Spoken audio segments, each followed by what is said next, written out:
असल में ईरान कर क्या रहा है? क्या वो इस युद्ध में वाकई विजेता बनकर स्ट्रेट ऑफ हॉर्मुज के मुकाबले अपने ऊपर लगे प्रतिबंध हटवा पाएगा? क्या होगा पाकिस्तान में जब मिलेंगे ईरान और अमेरिका के प्रतिनिधि? उन सब की बातें आज के अपडेट में दी जाएंगी। इसके साथ साथ आज के सेशन में यह जानकारी भी है कि इजराइल ने पाकिस्तान पर भड़कते हुए यह कहा कि पहले ईरान वाले कहा करते थे डेथ टू इजराइल, यानी कि इजराइल मुर्दाबाद, लेकिन अब कुछ वैसी ही भाषा पाकिस्तानी बोल रहे हैं, संभल कर रहे हैं। यह क्या मसला है, आइए डिटेल में डिस्कस करते हैं कि पाकिस्तान ने उड़ता हुआ तीर अपने ऊपर निशाना कैसे लगवा लिया।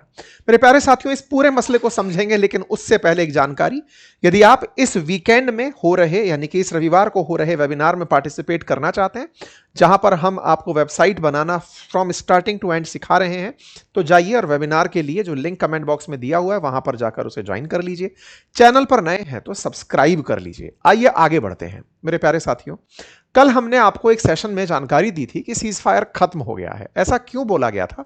क्योंकि एक दिन पहले ईरान की विजय का पताका लहरा गया था, क्योंकि ईरान ने युद्ध रोकने की शर्तों में 10 शर्तें अमेरिका को थमा दी थी, जिनकी प्राथमिकी यह थी कि ईरान पर लगे हुए सारे प्रतिबंध हटाए जाएंगे, स्ट्रेट ऑफ हॉर्मुज का कंट्रोल ईरान को दिया जाएगा, यूरेनियम एनरिचमेंट ईरान कर पाएगा और लेबनान पर किसी प्रकार का हमला नहीं होगा। ये मेजर पॉइंट्स थे।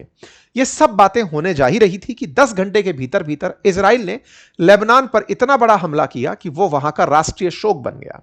साल भर, मतलब एक दिन के लिए पूरी तरह राष्ट्रीय शोक के रूप में उसे मॉर्निंग रखी गई। अमेरिका ने इजराइल के इस कृत्य को सही ठहरा दिया। उन्होंने कहा कि लेबनान सीज फायर के पॉइंट्स में नहीं था। इस बात पर ईरान ने अपनी तरफ से स्ट्रेट ऑफ हॉर्मुज को रोक दिया। स्ट्रेट ऑफ हॉर्मुज रोककर कहा कि जब आप लेबनान पर सीज फायर मान नहीं रहे, एक दिन के अंदर अगर पलट जा रहे हो, तो फिर हम आपको लेकर आगे नहीं बढ़ सकते। ईरान के द्वारा साफ कहा गया कि जब पाकिस्तान के प्रधानमंत्री ने अपने ट्वीट में यह जानकारी दी थी कि लेबनान भी शर्तों में शामिल है, तो अमेरिका पीछे कैसे हट सकता है। मेरे प्यारे साथियों, एक बार के लिए हल्का सा मैप पर आप इसे समझ भी सकते हैं। जैसे ये इजराइल है, इजराइल के उत्तर में लेबनान है। असल में लेबनान अब आपके लिए ज्यादा बड़ा डिस्कशन का पार्ट बन गया है, क्योंकि अब तक मसला चल रहा था स्ट्रेट ऑफ हॉर्मुज और ईरान को लेकर के। अब थोड़ा सा लेबनान पर भी फोकस कर लेते हैं, जिसकी राजधानी बैरूत है। साथियों, लगभग यहां पर 60 लाख की आबादी रहती है, और इस 60 लाख की जो आबादी वाला देश है, यह कभी फ्रांसीसी कॉलोनी हुआ करता था। भारत की आजादी से 5 साल पहले ही यह आजाद हुआ। लेबनान के अंदर 3 मतावलंबी रहते हैं। असल में रहते तो मुस्लिम और क्रिश्चियंस हैं, लेकिन मुस्लिम भी सुन्नी शिया और शिया और सुन्नी में बटे हुए हैं। और यहां पर जो शिया सुन्नी गणित है, ऐसे समझिए कि 20 लाख सुन्नी, 20 लाख शिया और 20 लाख क्रिश्चियंस यहां रहते हैं। चूंकि फ्रांसीसियों का यहां पर शासन रहा है, तो थोड़ी फ्रांसीसी फैशन की यहां पर कल्चर पाई जाती है। ये जो इजराइल के उत्तर में बसा हुआ लेबनान है, जिसकी 60 लाख की आबादी है, तीनों की तीनों ग्रुप अपने आप को यहां पर पावर में रखना चाहते हैं। इसीलिए यहां का प्रधानमंत्री सुन्नी होता है, यहां का राष्ट्रपति क्रिश्चियन होता है, और यहां की जो संसद है उसका जो स्पीकर है वो शिया समुदाय से होता है। और इन तीनों के पास जब बराबर तरह से पावर बढ़ती है, तो स्पीकर को ऐसा लगता है, जो शियाओं के द्वारा लेड किया जाता है, कि उसके पास ताकत कम है, तो उन्हीं शियाओं के अंदर एक मिलिटेंसी ग्रुप बनकर आया, उसका नाम बना हिजबुल्ला। वो यहां की सबसे बड़ी सेना रखता है। मतलब सत्ता के अंदर 3 केंद्र हैं। प्रधानमंत्री सबसे पावरफुल जो सुन्नियों के पास है, सेकंड राष्ट्रपति का पद जो क्रिश्चियंस के पास है, और तीसरा स्पीकर का पद जो कि संसद के अंदर विधायी कानून लगाता है, वो शियाओं के पास है। लेकिन सेना पर कंट्रोल जो है वो तीनों मिलकर एक तरफ करते हैं, लेकिन उससे भी बड़ी सेना यहां पर हिजबुल्ला रखता है।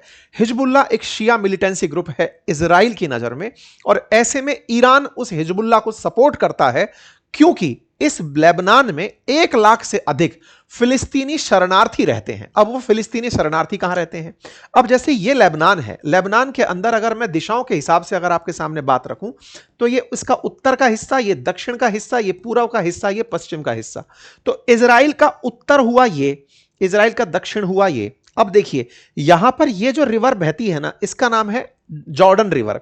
जॉर्डन रिवर के पश्चिम की तरफ, ये पश्चिम, ये इधर पश्चिम की तरफ वाला ये वाला हिस्सा वेस्ट बैंक कहलाता है। नदी का जिस तरह किनारा होता है, ऐसे ही ये जॉर्डन नदी का किनारा, पश्चिम की तरफ वाला किनारा वेस्ट बैंक कहलाता है, जिसे फिलिस्तीन का हिस्सा माना जाता है। ये जो वेस्ट बैंक वाला हिस्सा है ना, इससे ऊपर की तरफ नॉर्थ इजराइल है।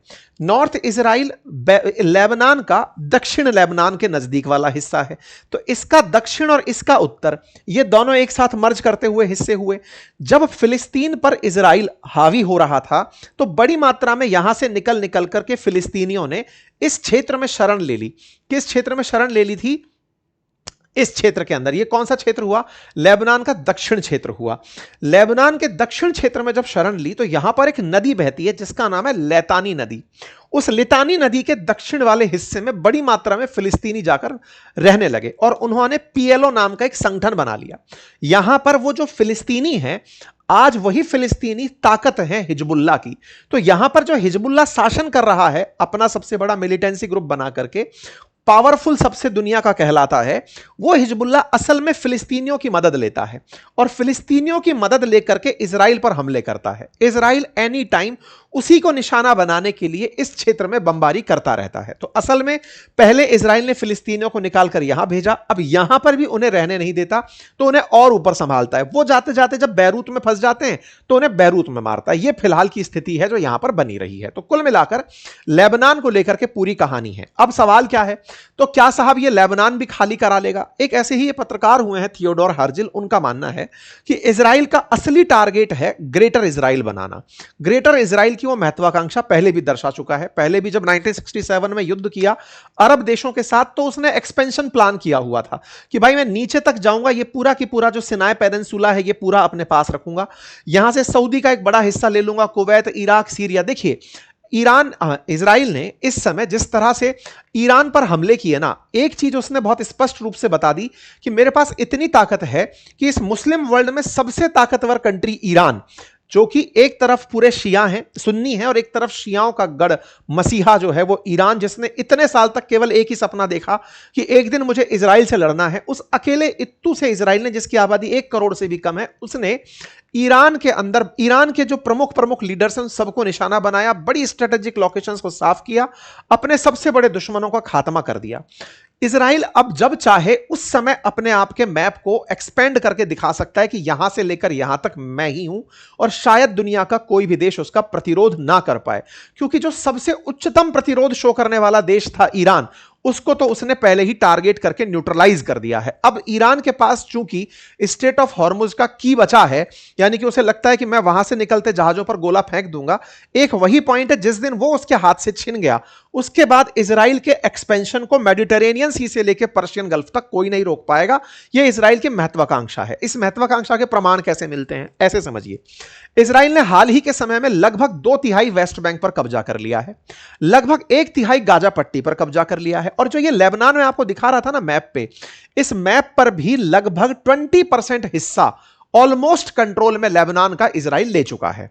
इजराइल का इन पूरे क्षेत्रों में कंट्रोल है और बढ़िया उसकी फोर्सेस जाकर के वहां पर रहती हैं और बढ़िया कंट्रोल करती हैं। अब यह समझिए कि कितना परसेंट हिस्सा, 15% दुनिया मानती है कि लेबनान का 15% हिस्सा इजराइल के कब्जे में है। यह स्वीडन के मैप में कुछ ऐसा दिखता, जर्मनी के मैप में कुछ ऐसा दिखता, मतलब इस भाग को ऐसे समझो कि हर देश का एक बहुत बड़ा हिस्सा जो है ना, आप मैप से समझ सकते हैं कि लेबनान का इतना हिस्सा कितना होता है, मतलब हर देश का एक सिग्निफिकेंट हिस्सा आप नाप सकते हैं, इतना हिस्सा लेबनान का इन दिनों इजराइल के कब्जे में ऑलरेडी बना हुआ है। और इजराइल इसे चाहता क्या है? इजराइल चाहता है कि जो ये लितानी नदी है ना, इसको मैं अपनी बॉर्डर बना लूं। मतलब ये लेबनान के अंदर साथियों एक रिवर बहती है लितानी नदी, इस लितानी नदी के उस पार केवल लेबनान रहे, इस पार का जितना भी हिस्सा है ये इजराइल के पास रहे। ये इजराइल का इन दिनों लेबनान से डिमांड है और इसी के लिए वो यहां से इन्हें धकेले चला जा रहा है, और वो इस पूरे क्षेत्र को बफर जोन कहता है। बफर जोन का मतलब यह हुआ कि लेबनान और इजराइल के बीच में एक ऐसा क्षेत्र होगा जिस क्षेत्र को इजराइल सुरक्षा केंद्र के रूप में मानेगा कि यहां पर से कोई भी हमला करने नहीं आएगा। आसान भाषा में समझिए कि चाइना और भारत के बीच में नेपाल को एक बफर स्टेट शब्द यूज किया जाता है कि चाइना वाले पहले नेपाल क्रॉस करेंगे फिर आएंगे। ऐसे ही बोले लेबनान अगर हम तक आएगा तो पहले इस क्षेत्र को पार करेगा तो आएगा। तो बोले हम इतना पीछे इन्हें धकेलना चाहते हैं।